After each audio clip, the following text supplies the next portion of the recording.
comenzamos. Hace 8 días dijimos aprendiendo a ser hijos. Hoy, pues la segunda parte va a ser aprendiendo a ser guiados por el Espíritu Santo.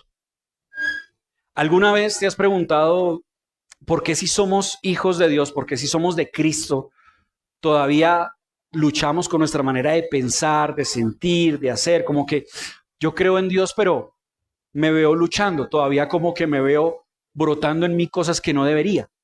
¿Sí? Obviamente uno lo dice con cariño, las demás personas de afuera nos lo dicen más feo. Nos dicen, mire, usted y cristiano y cortándose así. Pero también uno de todas maneras se queda pensando, y dice, venga, pero de verdad, si yo estoy con Dios, ¿por qué me porto así? ¿Por qué pienso de esa manera? ¿Qué estará pasando? ¿No se supone que yo nací de nuevo? Y lo que sucede, muchachos, no es que no seamos salvos. Lo que sucede es que esa gracia que nos salva no se queda ahí, muchachos. No es como que tuvimos una oración con Dios y fuimos salvos y ahí quedamos. No. La gracia de Dios no solamente nos salva, sino que empieza a transformarnos, que es lo que se convierte en el día a día, lo que es teológicamente le dicen la santificación, ese proceso de ir aprendiendo y cambiando cosas.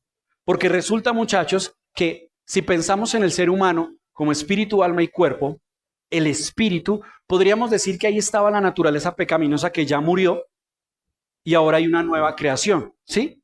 Pero el alma, lo que somos, ese verdadero yo, pues todavía tiene rasgos del pasado, que era lo que decíamos hace 8 días. Y por eso, por más que nacimos de nuevo, por más que esta parte de espíritu quedó nueva, la parte de las emociones como que no ha sanado, como que no ha crecido. Y no es que ustedes estén mal o yo esté mal. Es que, muchachos, la gracia que nos transforma es una sinergia. Es decir, es una cooperación entre lo que el Espíritu Santo hace en nosotros y cómo nosotros respondemos a ese llamado. Ahí. Ese es el día 1 de la vida del cristiano. Es andar de ahí en adelante diciendo, yo soy nueva criatura en Cristo, pero ahora debo dejar que el Espíritu Santo me guíe y yo empezar a hacer caso. Y eso empieza a ayudarnos a crecer. Esa es la vida cristiana. No es hacerlo solos, porque ser cristiano en nuestras fuerzas es difícil, ya les he dicho antes, es muy difícil. Es muy difícil contenerse la piedra, es muy difícil contenerse la amargura, es muy difícil contenerse las heridas que nos han hecho. Es que eso en nuestras fuerzas es muy difícil. Y Dios lo sabe y por eso nos bendice con el Espíritu Santo, para que sea un trabajo en cooperación. Ahí vamos bien, ¿sí? Entonces, aquí empezamos con algo interesante. Este versículo nos empieza a abrir las puertas. Dice Juan 16:13. Dice, pero cuando venga, eso lo dice nuestro Señor Jesús, pero cuando venga el Espíritu de la verdad, ¿sí? Él los guiará a toda ¿qué? Verdad. Porque no hablará por su propia cuenta, sino que dirá solo lo que oiga y les anunciará las cosas por venir. ¿Qué quiere decir? Que el Espíritu Santo, y esto es hermoso, iglesia, el Espíritu Santo no solo nos acompaña, Él nos guía, Él nos forma, Él nos enseña a vivir como hijos. Si usted tiene dudas en el cristianismo, si usted, no sé, ve un predicador que dice hay que orar, y hay otro predicador que dice, no le crean a esos que digan que hay que orar. Y usted queda como que, entonces, ¿a quién le hago caso? El Espíritu Santo será tu maestro. Espíritu Santo, ¿qué hago? Si oro o no oro. Y obviamente estoy hablando de una exageración, pero me refiero a detalles también pequeños. Espíritu Santo, tengo dudas en esto. ¿Estará bien? ¿Estará mal? ¿Será que si hago esto está bien o no está mal? Porque hay personas que me dicen que no pasa nada, pero yo quiero estar seguro si eso te agrada. Esa es, muchachos, la vida cristiana. Una cooperación entre lo que el Espíritu Santo hace en mí, pero también en lo que yo voy a obedecer. Y aquí es donde empieza el reto, muchachos, porque el reto es que queremos ser los beneficios de ser guiados, pero nos cuesta rendirnos al proceso. Si yo le digo a las personas, miren, es que cuando tú te entregas a Dios, todo en ti va a ser prosperidad, la gente lo quiere. Claro, Andresito, yo quiero eso. Dios puede restaurar tu hogar. No, pues yo me voy para esa iglesia. Dios puede hacerte un aumento en el trabajo. No, yo me voy para esa iglesia. Ahora, ¿está mal decir eso? No, Dios lo puede hacer. El problema es que estoy contando solo un lado una cara de la moneda. La otra es que para que Dios restaure ese hogar, pues tengo que rendirme a Dios, a que Él me guíe cómo debo tener un hogar. ¿Sí? Si Dios me quiere ayudar con un aumento, por ejemplo, yo tengo que rendirle mi corazón para que mi Señor me enseñe a no poner mi corazón en el dinero. O sea, esa parte a veces no la cuentan. Y cuando la cuentan es cuando la iglesia se empieza a vaciar. Porque decimos, uy, no, yo no sabía que esto tocaba con compromiso. Pero es que la vida cristiana es así. La vida cristiana es que tú te levantes todos los días y digas, Espíritu Santo, enséñame a pensar como Cristo, a sentir como Cristo, a decidir como Cristo. ¿Por qué? Pues porque Cristo vive en mí. Lo que decíamos en un par de mensajes anteriores. Ya no vivo yo más, vive Cristo en mí. Y lo que ahora vivo en el cuerpo lo vivo en la fe del Hijo de Dios. O sea, ahora yo soy alguien que ya no decido por mi cuenta todo, sino consulto a mi Rey. Señor, ¿qué agrada a tu corazón? Padre, por la derecha o por la izquierda. Guíame, Padre. O sea, es un corazón que se ha rendido. Ahora, el apóstol Pablo lo expresa de una forma magistral. Él escribe a los creyentes en Éfeso. Bueno, la iglesia, el libro se llama Efesios, pero pues no es necesariamente la iglesia de Éfeso. Pero él le escribe a la iglesia y este versículo que te voy a mostrar me causó mucha curiosidad. Porque ese versículo tiene una similitud con lo que estamos haciendo aquí en esta serie. Y es que lo que él va a decir a continuación, él lo dice para complementar algo que venía enseñándole a la iglesia de la cruz de Cristo y de la nueva vida en Cristo. Y cuando yo leía ese texto, yo decía, ay, qué curioso porque así venimos en la iglesia acá. Entonces, Pablo dice, bueno, esto es lo que sigue. Esta es el nivel 2, por decirlo así. Esto es lo que sigue. Y dice así en Efesios 4, 22 hasta el 24. Dice, con respecto a la vida que antes llevaban, se les enseñó que debían quitarse el ropaje de la vieja naturaleza, la cual está corrompida por los deseos engañosos. Vea lo que dijimos hace una serie anterior. Ahora viene lo de hoy. Ser renovados en la actitud de la mente y ponerse el ropaje de la nueva naturaleza, creada a imagen de Dios, en verdadera justicia y santidad.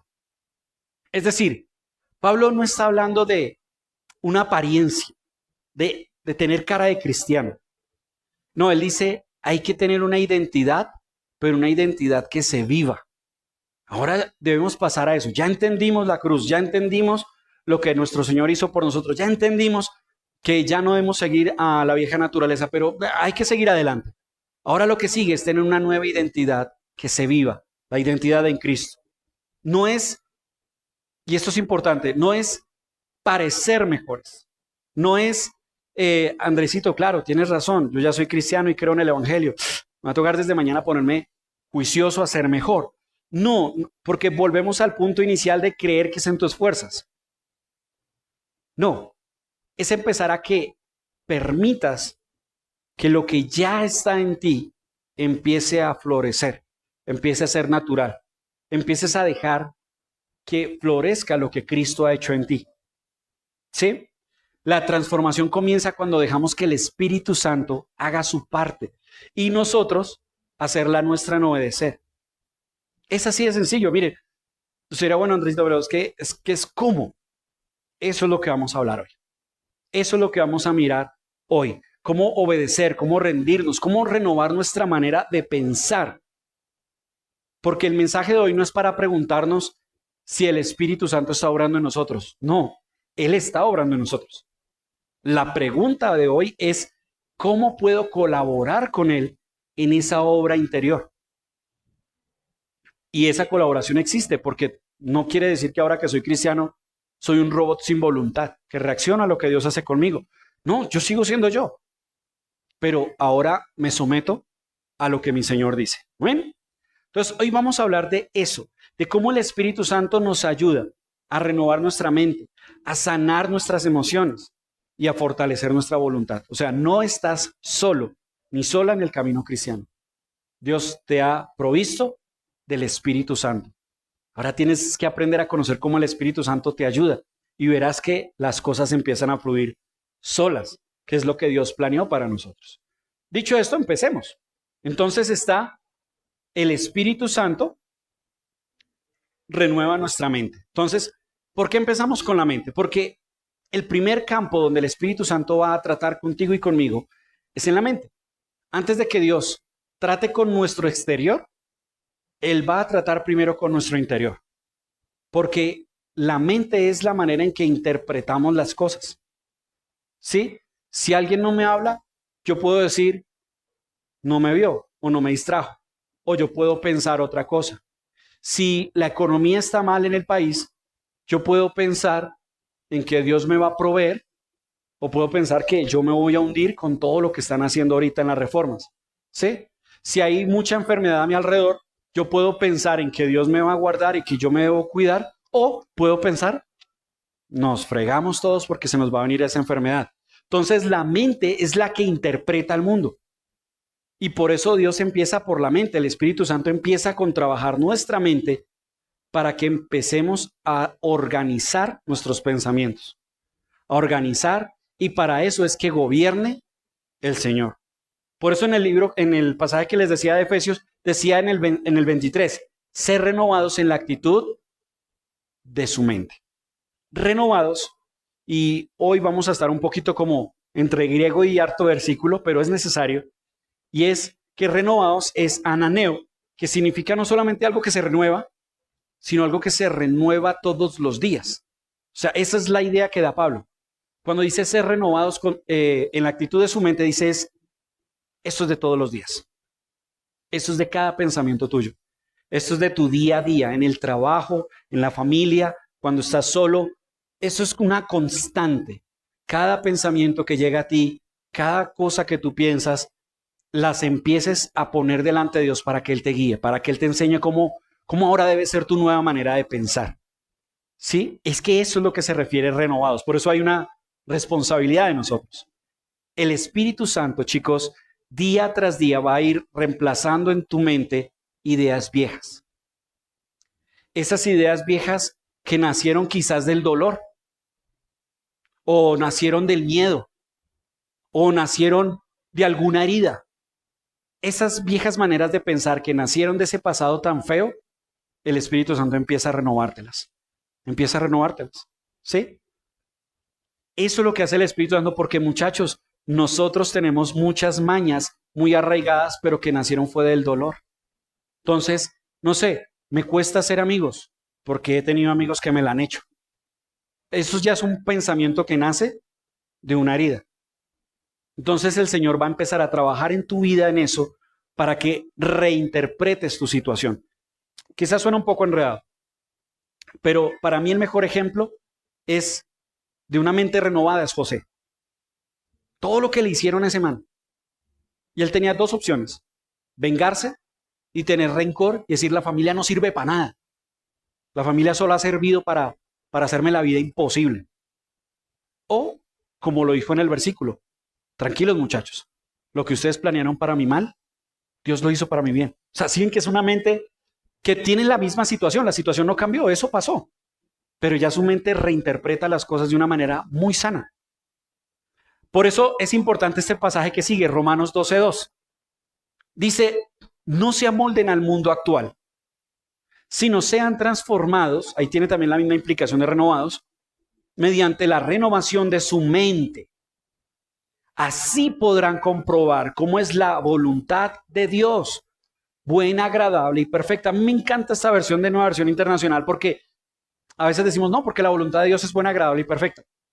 Y sí, pero el griego lo que trata de expresar es esta idea. Si tú renuevas tu mente, si tú te dejas guiar por Dios, así podrán comprobar. ¿Sí? No es que sea la voluntad de Dios buena, agradable y perfecta, no. Pablo está diciendo no se amolden, que esa es como la primera acción, o sea, no sigan en los mismos parámetros de todo el mundo. Y dos, déjense guiar por Dios. Si hacen eso, así podrán comprobar que la voluntad de Dios es buena, agradable y perfecta. ¿No han visto de pronto cristianos que pronto, no sé, o sea, son odiosos, no sé, pedantes, no sé, en el trabajo, y los van a echar por eso? Él dice, no, pero yo sé que la voluntad de Dios es buena, agradable y perfecta. Y uno dice como que ahí, como que no encaja, ¿sí? Pero de verdad, muchachos, cuando no entendemos el texto salimos con unas doctrinas súper raras. Es cuando dejamos que nuestra mente se empiece a dejar guiar por el Espíritu Santo que podemos llegar a comprobar que la voluntad de Dios es buena, agradable y perfecta. ¿Sí? Ahora bien, el Espíritu Santo no solamente te va a cambiar como crees, sino como piensas. Miren este pasaje, un poco extenso, lo voy a leer un poco rápido, pero es bien importante. 1 Corintios 2, 12 al 14 dice, nosotros no hemos recibido el Espíritu del mundo, sino el Espíritu que procede de Dios, para que entendamos lo que por su gracia Él nos ha concedido. Esto es precisamente de lo que hablamos, no con las palabras que enseña la sabiduría humana, sino con las que enseña el Espíritu, explicando lo espiritual en términos espirituales. Esto es hermoso. El que no tiene el Espíritu no acepta lo que procede del Espíritu de Dios, pues para él es locura. No puede entenderlo, porque hay que discernirlo, eso quiere decir diferenciarlo, espiritualmente. Mira, alguna vez escuché a alguien decir, tú no necesitas al Espíritu Santo para leer la Biblia. Es sentido común, léela, lo entiendes. Yo entiendo a qué se refería esa persona. Y sí, claro, si la palabra de Dios dice en un proverbio que la mano diligente enriquece, pues hombre, hay que meterle sentido común. Eso significa. Pero no, muchachos. Cuando la palabra de Dios dice espiritualmente, es porque, muchachos, hay detrás de esas letras en español, de esa gramática de nuestro idioma, detrás de eso hay una profundidad muy linda. Hay un brillo maravilloso, hay una cosa preciosa detrás de esa palabra que la mente humana no puede entender. Una persona puede aplicar el versículo de sobre toda cosa guardada, guarda tu corazón, porque él mana la vida y va a decir, claro, tengo que guardar mi corazón. Es sentido común. Pero una persona que lo lee guiado por el Espíritu Santo va a ver mucho más que esas palabras. ¿No te ha pasado de pronto con algunos predicadores que tú dices, oiga, yo leo ese pasaje y ese man me explicó una mano de cosas que, ve, yo no lo había visto así? Y uno dice, ay, tan bonito Dios, y uno se enamora del pasaje. Es porque aquí hay algo importante. El Espíritu Santo no solamente te informa de la fe, sino que nos ayuda a que nuestra mente empiece a entender lo espiritual. Empecemos a entender que hay cosas mucho más allá del sentido común. Y empezamos a ser bendecidos por eso. Por eso es tan importante que el Espíritu Santo sea quien nos guíe. Es importantísimo. Miren, muchachos, por eso no es religiosidad, es lógica. Cuando voy a leer la palabra de Dios, lo primero que hago antes es orar.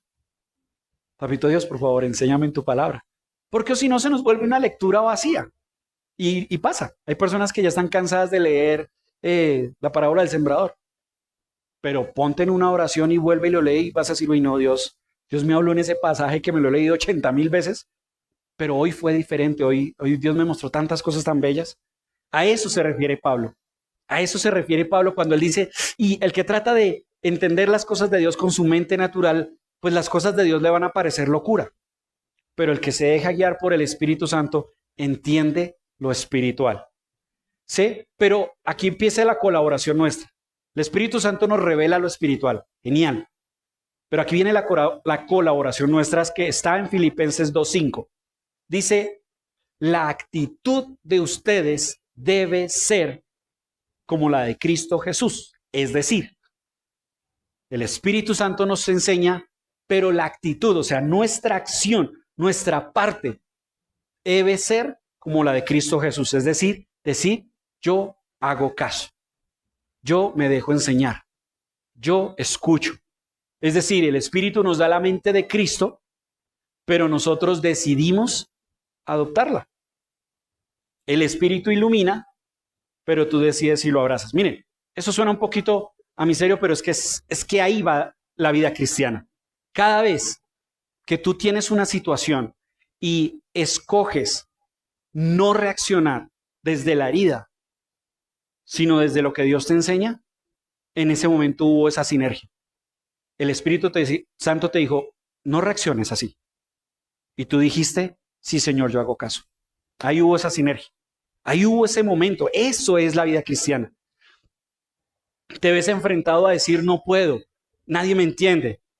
Pero el Espíritu Santo te dice, tranquilo, confía, yo estoy contigo. Y tú en tu mente dices, sí, Señor, si estoy contigo y tú estás conmigo, todo pasa y descansas. En ese momento actuaste como alguien que coopera con lo que Dios hace en tu vida. Amén. Ya hay más claro por ahí, ¿cierto?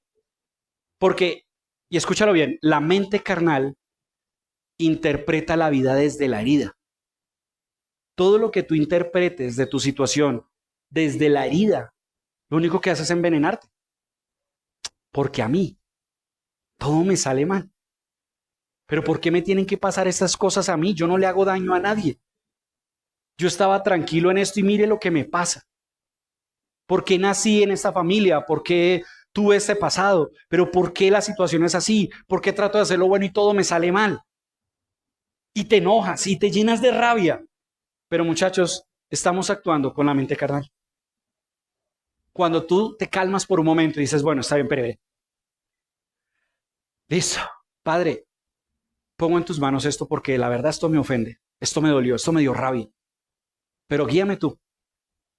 Créanme, muchachos, que en ese momento Dios te va a hablar al corazón con cosas como, tranquilo, en mí todo obra para bien. Yo no te he soltado. Tranquilo. Lo que una persona te quita, yo te lo multiplico y te lo devuelvo. Tranquilo.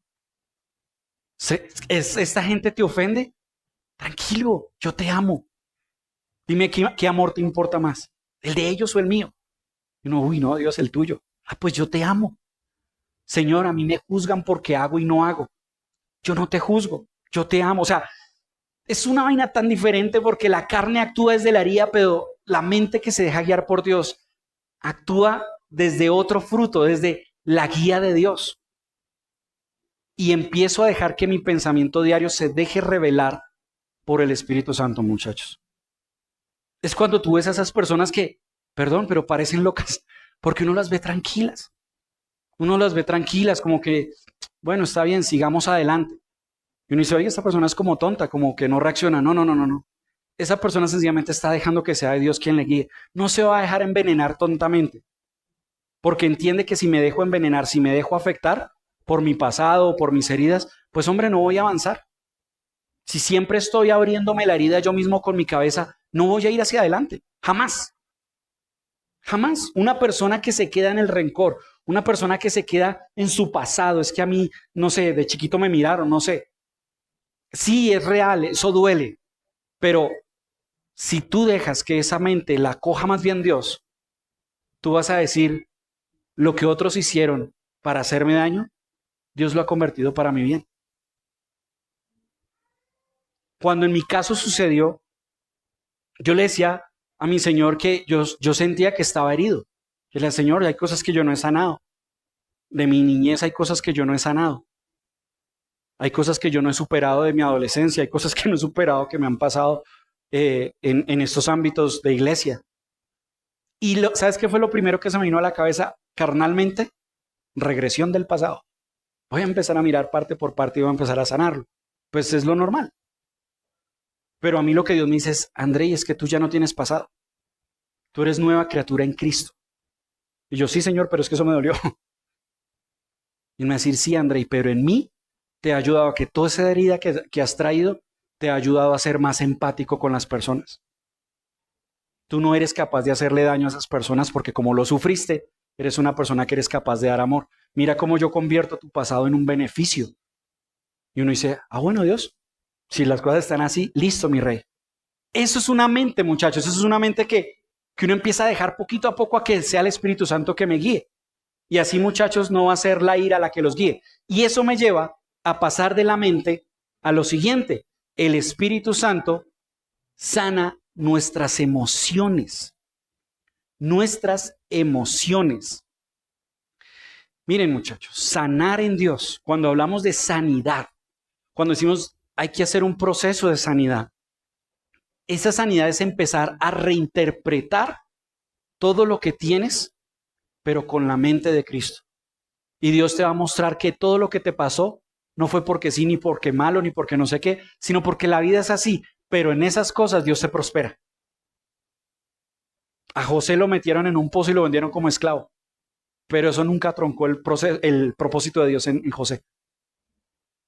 Eso es lo que empieza a hacer Dios y lo empieza a trabajar en nuestras emociones también, porque Dios sabe que nos duele. Ahora, para hablar de eso, el versículo por excelencia es el que les voy a mostrar a continuación. Gálatas 5, 22 y 23. Dice, en cambio, el fruto del Espíritu es amor, alegría, paz, paciencia, amabilidad, bondad, fidelidad, humildad y dominio propio. No hay ley que condene estas cosas. Miren, cuando Pablo en el griego dice fruto, lo dice con una palabra singular llamada karpos, que significa un resultado natural, un producto natural, una evidencia natural. Es curiosamente como este pasaje que lo quiero mostrar aquí de rapidez, que es Filipenses 1:11, donde dice, llenos del fruto de justicia que se produce por medio de Jesucristo para gloria y alabanza de Dios. Simplemente quería tratar, es que dijo fruto. Y usa el mismo griego, fruto, singular, es una cosa. Es curioso porque cuando él usa eso, en ambos contextos, él dice que es un fruto que se expresa de diferentes dimensiones. Por ejemplo, el fruto de un árbol es uno, pero tiene muchas dimensiones. Tiene dulzura, tiene aroma, tiene color. ¿Sí? Es un mismo fruto. Y Pablo, en los versículos anteriores, él habló de los deseos de la carne. Y él dice de uno, dice, pero el fruto, lo que se va a producir si tú dejas que el Espíritu Santo obre en ti, es y da todo esto.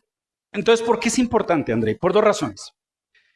Es singular porque primero dice que es nacido de nuestra relación con el Espíritu Santo. Y es natural. ¿Cómo así, André? Normalmente, cuando vemos el pasaje de el fruto del Espíritu es amor, gozo, paz, paciencia, benignidad, bondad, fe, mansedumbre y todo eso, lo primero que se nos viene a la cabeza es que es una lista y que tengo y que no tengo. Uy, esto no lo tengo, esto me falta, esto no, uy, no, yo paciencia no tengo, ¿sí? Gozo a veces, ¿sí? Uy, humildad, no, me falta mucho para ser alguien humilde. Entonces pensamos que esa lista, ese fruto del Espíritu Santo, es una lista a alcanzar. Pero no, muchachos. El karpos del griego habla de un fruto natural. El árbol no se esfuerza para dar frutos. Simplemente se mantiene sano y arraigado a la tierra para sus nutrientes y el fruto se da. Lo que Pablo está diciendo, vivan por el Espíritu y todo eso es sencillamente esto, muchachos. ¿Quieren que el fruto del Espíritu Santo brote en ustedes? ¿Quieren ser ustedes personas llenas de amor, gozo, paz, paciencia, benignidad, todas estas cosas? Solamente tienen que permanecer en Dios. Es empezar a tener esa comunión con el Espíritu Santo. Es empezar a usted a decir, voy a tener mi tiempo con Dios. Voy a empezar a escuchar al Espíritu Santo. Voy a empezar a tener mi vida conectada a mi fuente de vida, que es Dios. Y muchachos, eso va a salir natural. No lo digo yo, lo está diciendo Pablo. Por eso usa la palabra fruto. Él no dice, porque los que viven en el Espíritu, su objetivo será. No. Los que viven en el Espíritu, traten de llegar a. No. Él dice, el fruto. Esa es la gran diferencia entre aquellos que con su fe luchan por agradar a Dios y otros que simplemente dejan que Dios obre. Dicen, Señor, yo soy una persona muy imperfecta. Tengo fallas, tengo muchas cosas. Señor, tú me conoces. Pero mi rey, me quiero poner juicioso en ti. Quiero estar en tu presencia. Y empezamos a leer su palabra, empezamos a orar y empezamos a dejar que todo empiece a fluir. Y muchachos, esos frutos empiezan a brotar poco a poco, no de una vez. Un día no tendrás paciencia, pero otro día como que algo pasó y la pudiste tener. Y poco a poco se van y tú dices, oiga, siento que estoy cambiando. Ya no me cargo como antes, ya no me está pasando como antes. Oiga, me hirieron y vea pues, ya no me dejé afectar. Y eso se empieza a dar, ¿saben? No es que alguien les diga a ustedes feo y el fruto del Espíritu Santo es amor, gozo, paz, paciencia. No. Simplemente usted llega a un punto donde dice, pues más feo es usted. No, mentiras. No, ya simplemente usted dice, cuando yo veo una persona llena de ira y que me trata de atacar, trato de no dejarme ofender, sino antes me va a despesar, porque una persona que actúa con ira es una persona herida. Pero yo sé que eso en mi cabeza no hubiese entrado. Tuvo que ser Dios. A eso me refiero con el fruto. Ahora, bueno, Andrei, eso está lindo, pero ¿cómo es esa vaina? ¿Cómo es que se mueve detrás ese fruto? Miren este versículo, Romanos 5:5. Dice, y esta esperanza no nos defrauda, porque Dios ¿a qué? Derramado su amor en nuestro corazón. ¿Por quién? Por el Espíritu Santo que nos ha dado. Mire, ¿notas la palabra derramar? Es preciosa. Está diciendo, o sea, ¿cómo brota ese fruto del Espíritu Santo en mi vida? Miren, porque Dios no coloca amor. Dios no pone amor en ti. No, el versículo es exagerado. El versículo no se contiene. El versículo usa una palabra exagerada. Dice derramado. Derramado es cuando tú coges un vaso, lo llenas de agua y se empieza a desbordar el agua y empieza a hacer reguero por toda la mesa. Se derramó, se desbordó. Esa es la palabra que está usando Pablo. Y él dice, porque Dios ha derramado, muchachos, su amor en nuestro corazón por el Espíritu Santo. Es decir, si tú empiezas a descansar tu vida y tu corazón en Dios, Dios no te va a dar un sentimiento de paz, ¿no? Él va a derramar tanto amor en ti, tanto amor en nuestro corazón, que esa vaina se desborda. Y se desborda al punto en que empiezas a no dejarte afectar por las demás cosas. Es más, empiezas a amar a quienes te hacen daño porque entiendes que ellos también necesitan de Dios. Empiezas a ser derramado, o sea, sobreabundado, mejor dicho, hundido en el amor de Dios. No es que uno se vuelva loco como que ya no piensa, no razona y todo le parece bonito y pajaritos. No, es que hay un amor de Dios tan grande en el corazón que de verdad no hay un hueco para el odio o para la rabia. Piensa en las personas que te han hecho daño. Piensa en las personas que te han herido. Piensa en las personas que quizás con sus palabras o sus acciones te marcaron la niñez o te marcaron la adolescencia o te marcaron la juventud. Y trata de mirarlos con la mente de Dios. Y te vas a dar cuenta de dos cosas. Primero, a Dios nunca dejó de guardarte. Y mira dónde te tiene hoy. En su presencia. O sea, no lograron hacerte daño. Parte de ahí. Pero segundo, puedes ver en esas personas la necesidad de Dios. Y tú llegas a un punto donde tú dices, no, Dios, yo ¿qué les voy a desear el mal a esas personas? No, Dios, más bien que te conozcan. De pronto sí, Señor, por sanidad mía, pues tampoco es que quiero vengan acá a la iglesia, porque pues, sí. Pero Señor, ponles personas de Dios que les hablen porque mi Señor, esa persona yo sé que también está herida. O yo sé que esa persona también ha sufrido mucho. O Padre, ayúdalos. Porque se actúan con tanto odio es porque el amor tuyo no está en ellos. Yo por mi parte, Dios, gracias porque yo sé que cuento contigo. O sea, esa actitud nace de un corazón que ha sanado su vida emocional, dejando que Dios obre. Amén. Y esto es importante, esto que les voy a decir. ¿Qué es madurez espiritual? Porque uno piensa, madurez espiritual, no sé, una persona que sabe mucho de Biblia, que sabe griego, hebreo y arameo. ¿Sí? De pronto madurez espiritual es una persona que tiene esa pared rellena de diplomas teológicos. No, eso es una persona estudiada y se le respeta por ello. ¿Sí? ¿Qué será entonces maduro en Dios? Alguien que no sé, anda por la vida y le ponen pajaritos en el hombro y es una persona llena de sabiduría. ¿Qué será madurez espiritual? ¿Qué es eso? ¿Serán años en la iglesia? ¿Una persona madura es aquella que ya lleva más de 20 años en la iglesia? ¿Cómo podríamos decir que alguien es maduro? ¿10 años? ¿20 años? ¿30 años? ¿40 años? ¿A qué le llamaremos maduro espiritual? ¿A esa persona que sirve, que ya es pastor, que es líder? ¿Que tiene grupo, iglesia o multiplica? ¿O que hace obras sociales? ¿O que se va, no sé, a la India a llevar pan? ¿Eso es madurez espiritual? No, no necesariamente. Muchachos, madurez espiritual. La madurez espiritual se mide no por cuánto sabemos, sino por cuán estables somos en Dios. ¿Cuál emocionalmente somos estables en Dios? Yo puedo ver a un super pastor, pero si ese man se la pasa gritando a todo el mundo, dudo de que sea una persona madura en Dios. Y puedo ver una persona de estafa ahí parada, a la que la insultan y la tratan mal y sigue contestando con amor. Yo digo, esa persona creo que tiene más madurez espiritual que el teólogo que se paró acá.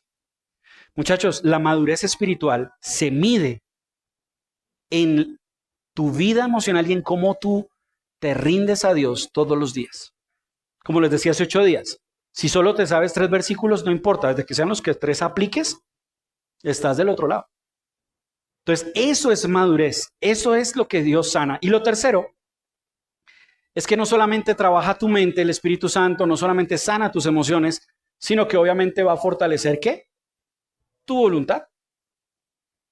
¿Alguna vez a usted le ha pasado que dices, Dios, me siento avergonzado contigo porque te he pedido perdón por cosas que sigo haciendo? ¿Sí te pasa?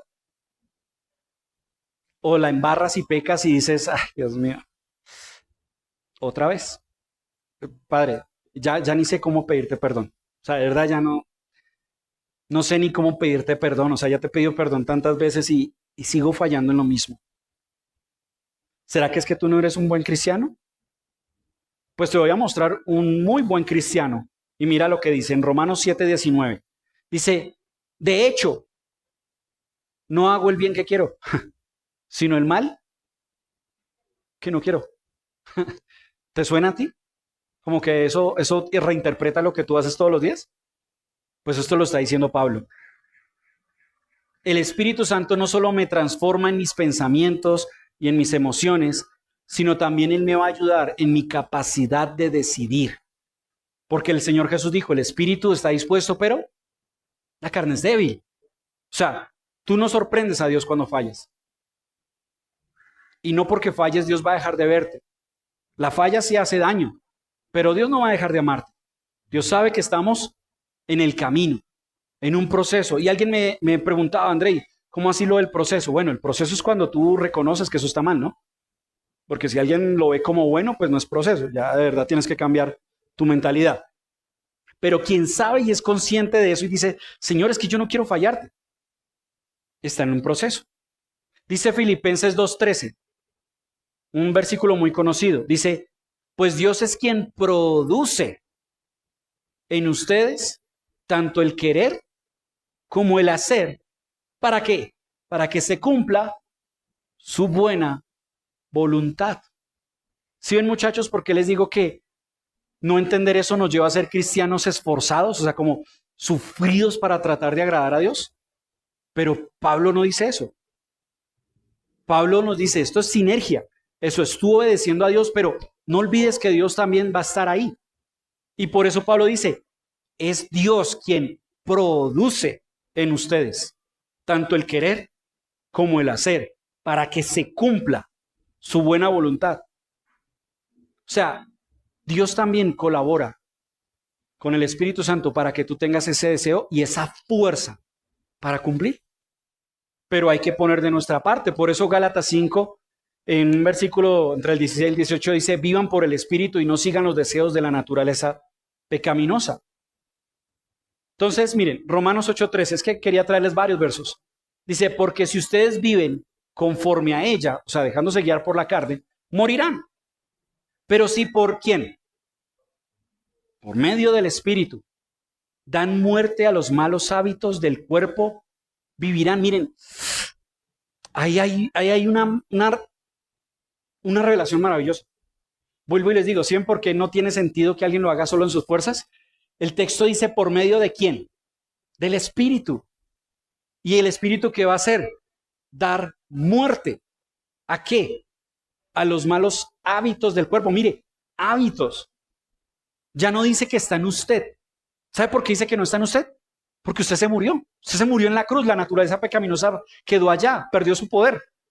Lo que ahora usted tiene es como la maña, el hábito de tantos años haberlo hecho. Pero ya eso no te gobierna, ya puedes decirle no. Antes no podías decirle no, ahora sí le puedes decir no. Por eso el texto dice los malos hábitos. Y ni siquiera usted los puede dejar solo. El Espíritu Santo dice entre los dos. por medio del Espíritu. Por eso te digo, ¿qué es lo que te karma? ¿Qué es lo que te duele en el corazón? ¿Cuál es tu pecado fastidioso constante?